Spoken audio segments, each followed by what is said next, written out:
নমস্কার বন্ধুরা, মালতী কিচেনে তোমাদের সবাইকে স্বাগত।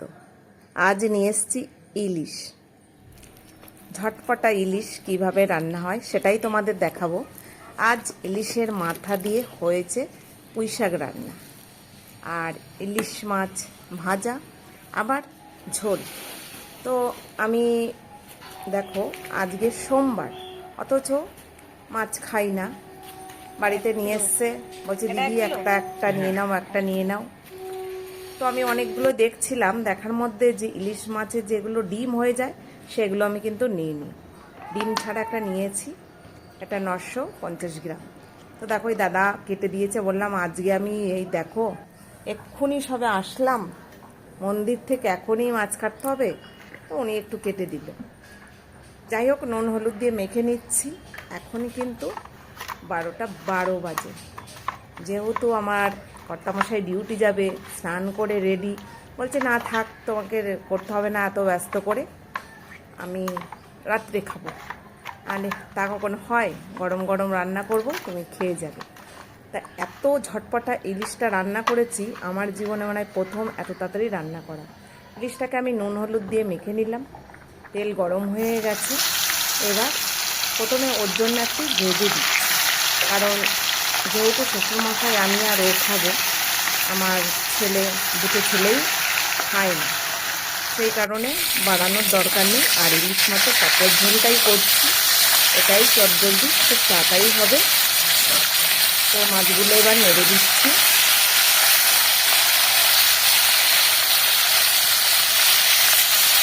আর বেশ বড় বড় করে পিস করেছি, 950 গ্রাম হয়েছে 7 টুকরো।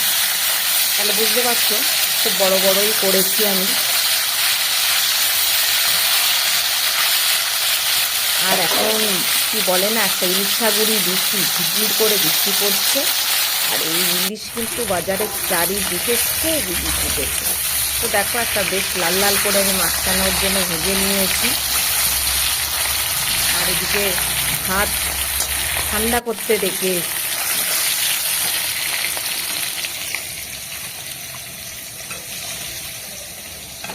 একটা ভাজা আমি এবার নামিয়ে নেব।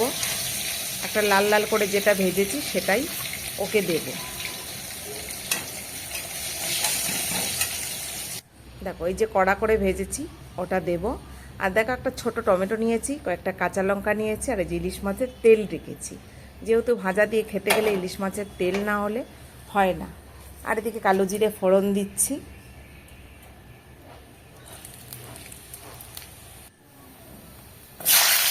কয়েকটা চেরা কাঁচা লঙ্কা দিয়ে দিলাম, আর টমেটো, ছোট্ট একটা টমেটো কুচি দিয়ে দিয়েছি। টমেটোটা দিলে কী বলো তো, কালারটা খুব সুন্দর আসবে। পাতলা ঝোলে খুব একটা কালার হয় না, সেই কারণে টমেটো দিয়েছি। সামান্য নুন দিয়ে দিলাম, হলুদ দিয়ে দিলাম।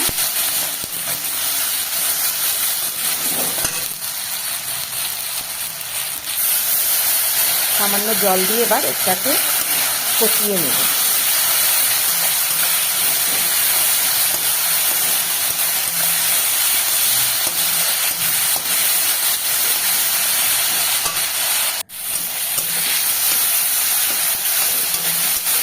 বেশ সুন্দর করে কষানো হয়ে গেছে।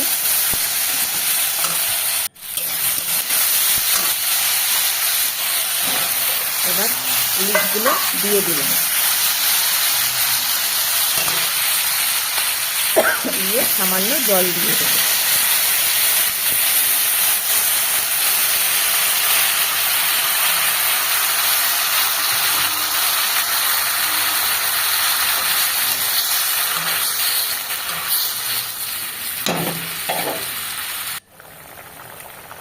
দেখো ঝোল ফুটতে শুরু করে দিয়েছে।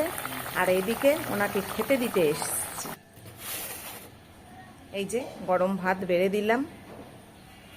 এই যে নুন খায়, ভীষণ নুন খায়, নুনের পরিমাণটা দেখো, ভীষণ নুন খায়। সেই কারণে নুন সবসময় ওকে একটু দিতে হয় বেশি করে, নুনটা না দিলে রেগে যায়।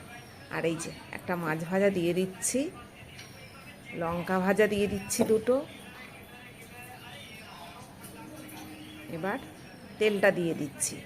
আর ইলিশ মাছে সবসময় না কাঁচা লঙ্কা হালকা একটু ভেজে নিতে হয়, কাঁচা ভাব থাকবে অথচ ভাজাও হবে। সুন্দর একটা গন্ধ বেরোয়, আর এটা দিয়ে মেখে কিন্তু ভীষণ ভালো লাগে। তো ওকে খেতে দিয়ে ওদিকে আবার ঝোলটা দেখি কি হয়। আর এই মাছের ঝোলটা মানে শুরু থেকে শেষ আমি 16 মিনিটে রান্না করেছি। ইলিশ মাছের ঝোলটা মানে ভাজা ঝোল খুব তাড়াতাড়ি রান্না করেছি বন্ধুরা। তো দেখো ইলিশ মাছের ঝোলও আমার এদিকে হয়ে গেছে। তবে পুঁই শাকটা আমি রাত্রে বানিয়েছিলাম, যেহেতু সময় লাগে বানাতে আর আমি বাড়ি থাকি না, সেই কারণে। দেখো কত সুন্দর কালার এসছে পাতলা ঝোলটা।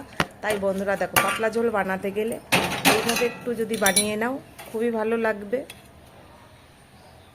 খেতে তো ভালো লাগবেই, দেখতেও ভালো লাগবে।